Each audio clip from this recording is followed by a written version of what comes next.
Hi dears, welcome to Next Level School. আজি মই দশম শ্ৰেণীৰ অসমীয়া পাঠ্যপুথিৰ অসমীয়া সাহিত্য চয়নিকাৰ দশম অধ্যায় পূৰ্ণিমা সিনহা নামৰ পাঠটোৰ পৰা কেনেধৰণৰ প্ৰশ্ন আহিব সেইখিনি আজিৰ ভিডিঅ'ৰ জৰিয়তে আলোচনা কৰিম।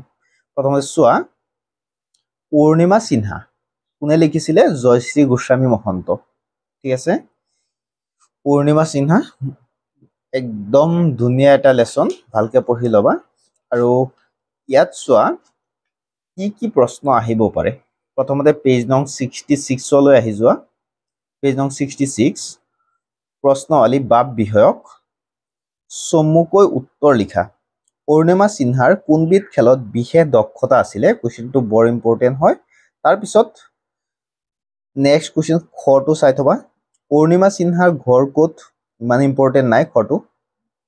তাৰপিছত গ, হস্পিটেলত থাকোঁতে অৰুণিমাৰ মনত কি সপোনে তীব্ৰ ৰূপ লৈছিলে? কোৱেশ্চনটো বৰ ইম্পৰ্টেণ্ট হয়, চাই ল'বা।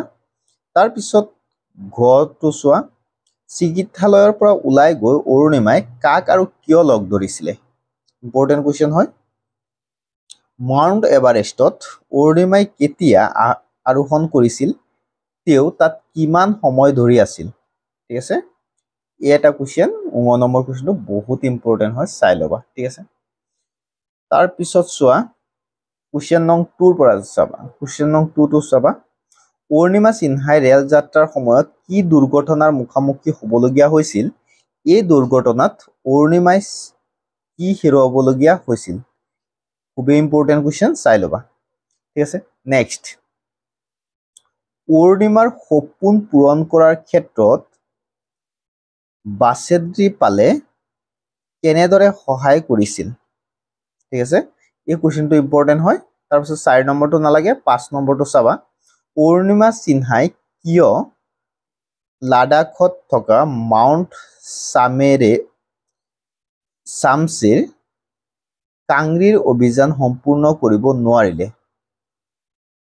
তাৰপিছত নেক্সট কুৱেশ্চন নং 6 চাবা। অৰুণিমা সিনহাৰ এভাৰেষ্ট অভিযানৰ বৰ্ণনা দিয়া।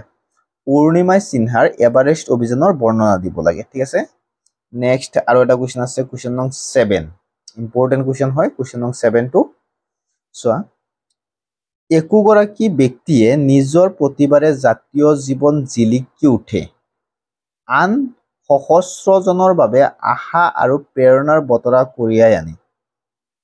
কথাষাৰৰ যুক্তিযুক্ততা অৰুণিমা সিনহাৰ জীৱনৰ আধাৰত বুজাই লিখা। একদম খুবেই ইম্পৰ্টেণ্ট কুৱেশ্চন হয় কুৱেশ্চন নং 7টো, আৰু চাই থবা।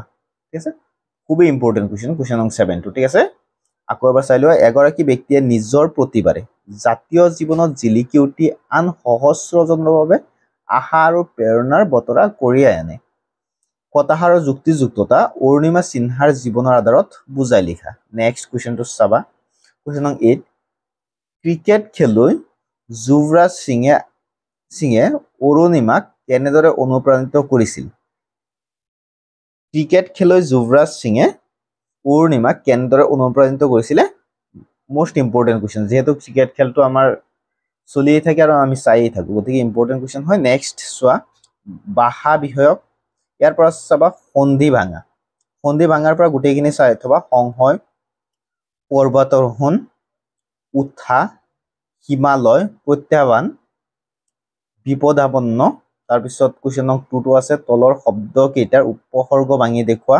অনুৰাগ, অনুভৱ, অভিনয়, প্ৰতিফলন। ঠিক আছে, এই কুৱেশ্চনসমূহ ইম্পৰ্টেণ্ট হয়, গতিকে তোমালোকে প্ৰত্যেকটো কুৱেশ্চনে চাই থবা। ঠিক আছে, প্ৰত্যেকটো কুৱেশ্চন চাই থবা।